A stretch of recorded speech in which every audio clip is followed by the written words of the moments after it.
people don't take enough. That's all. You know, I mean, people are confused about what's going on. First of all, taking psychedelics has a certain measure of chicness about it. Well, everybody wants to be chic, and you can get into the club merely by saying you took it. But you don't want to lie like a dog, so the way to get into the club without paying your dues is to take some pissant amount and then run around raving about that. So when we talk about the psychedelic experience, it's not clear we're all talking about the same thing.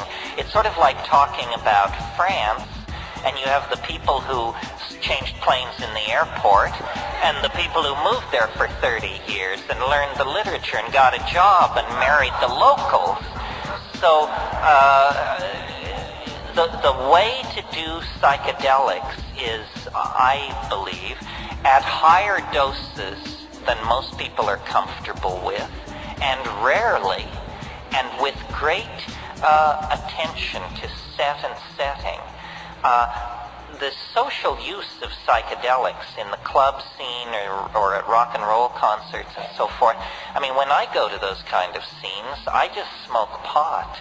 I don't, because I want to be part of what's going on, I want to have a good time, but you would be nuts to take a major psychedelic in that circumstance.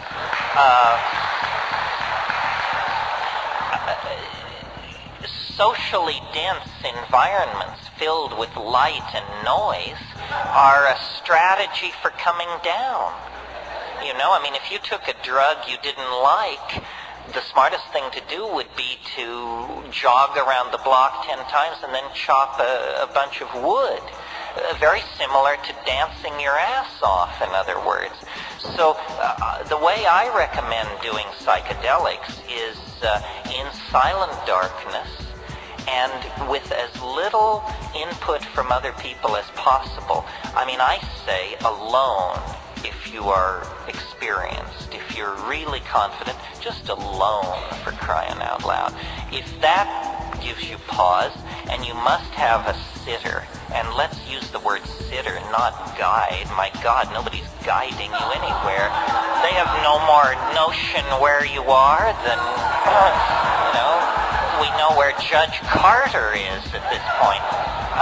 So the sitter, and my idea of the perfect sitter is, you know, you have a little Tibetan bell by your side, and the sitter is 3 rooms away, and if you need the sitter, you ring the bell, they stick their head in the room and say, "It's cool, lay down," and, you know, do that. And you know, as long as this question was brought up and so much of the lecture was somewhat high-toned, let me get into this for a minute. There are thousands of altered states. You know, we know them: orgasm, indigestion, 2 cappuccinos, where tequila takes you. So, endless altered states. And I'm not really interested in them more or less than any of you are. I mean, they're part of life. But what I'm interested in as an experimentalist, as a connoisseur of nature, you know, somebody who loves fossils, butterflies, rainforests, that kind of thing, is this family of compounds called the indole hallucinogens. Indoles. And they cause hallucination. And some people say, you know, that I'm a fetishist about this, that who cares, or that there are other things besides hallucination. Yes, I know, maybe, and of course, but the reason I'm so fascinated by hallucinations is because, to my mind, when you're hallucinating, you have an absolutely clear proof that you are not generating this material. You know, it's not funny ideas. It's not racing thoughts. It's not insight into what your boyfriend really meant yesterday. That kind of thing we all can generate by just inspecting our own minds. But a hallucination is to be in the presence of that which previously could not be imagined. And if it previously could not be imagined, then there is no grounds for believing that you generated it out of yourself. I mean, we should each know our own inventory. You know what's in your cupboard. You know what's in your chest of drawers. For God's sake, you ought to know what's in your mind. Well, then if something comes forward and you say, that's not mine, that's not in my inventory, then you have a kind of perfect proof that this is coming from somewhere else. And then the question becomes, where? And we can set off into that. Opinions differ, and nobody has God's truth on it. A reductionist, somebody who didn't like these substances, would say, oh, well, it's just neurological chaos. It's just you've interrupted the normal functioning of good brain chemicals, and evil brain chemicals are now giving a sense of a chaos. Well, that just doesn't cut the mustard. I mean, that kind of stuff may work if you're talking to the troops, but not if you're talking to anybody who's ever been there. I know what a neurological chaos would look like. It would look like bright lights, moving patterns, colored this, something that. It would not be ruins, landscapes, machines, paintings, works of art, building plans, weapons, bits of manufactured technological detritus. These things are too coherent. They're objects in some kind of superstructure of the mind. And for me, this was the revelation. I didn't get into this business by being an airhead or a screwball. My attitude was always, if it's real, it can take the pressure. You don't have to pussyfoot around the real thing. If they're telling you, oh, you must lower your voice and avert your gaze or this and that, then you're probably in the presence of crap. Because the real thing is real. It doesn't demand that you adjust your opinion to suit it. It's real. That means it is preeminent. That means it sets the agenda. And I studied yoga. I wandered around in the East. I was fast shuffled by beady-eyed little men in dhoties. I know the whole spiritual supermarket and rigmarole. And I find nothing there to interest me on the level of 5 grams of psilocybin mushrooms in silent darkness. I mean, that's where the pedal meets the metal. That's where the rubber meets the road.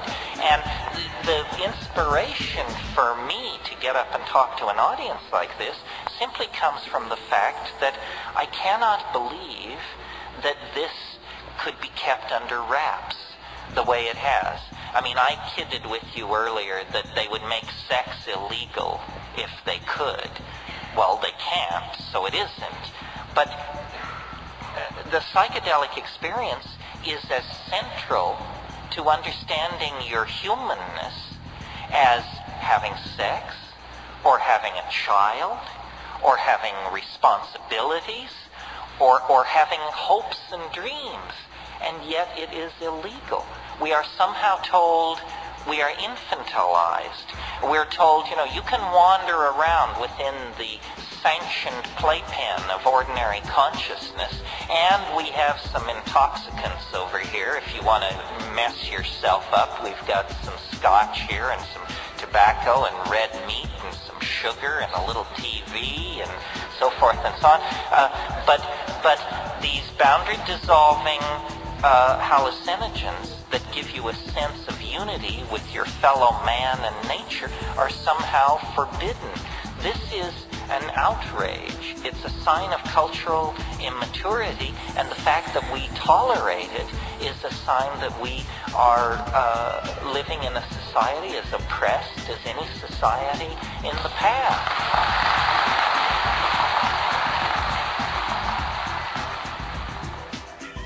a short question, but I think it's really important. My thing is not about my opinion or what I saw in Africa or anything like that. This is, get it straight, this is about an experience, not my experience, your experience. It's about an experience which you have, like getting laid or like going to Africa. You must do the experience. Otherwise, it's just whistling past the graveyard. And we're not talking about something like being born again or meeting the flying saucers or something like that, where good works and prayer are the method. No, if you take a sufficient dose of an active compound, it will deliver itself to you on the money. If it doesn't work, take more. Nobody is in a position to dismiss this just because it didn't work for them on one or two tries. This is an art. It's an art. It's something you coax into existence. I mean, you have to learn to make love. You have to learn to speak English. Anything worth doing is an art that is acquired. This is part of our birthright, perhaps the most important part of our birthright. These substances will deliver. It is the confoundment of psychology and science generally, and that's why it's so touchy for cultural institutions. But you are not a cultural institution. You are a free and independent human being, and these things have your name written on them in big gold letters. Yes, here.